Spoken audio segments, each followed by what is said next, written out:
கரங்களை குவித்து பாதங்களில் தலையினை வைத்து வணங்குகிறோம்.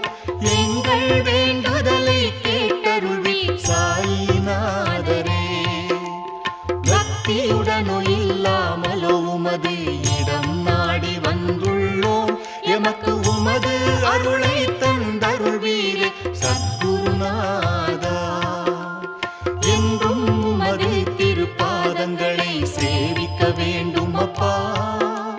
கருணை காட்டி எமக்கு உமது அருளை தாருமையா. துகாராம் வேண்டுகிறார் எமது நாம ஜபம் கேட்டு. அருள் கூர்ந்து எம் சம்சார பற்றை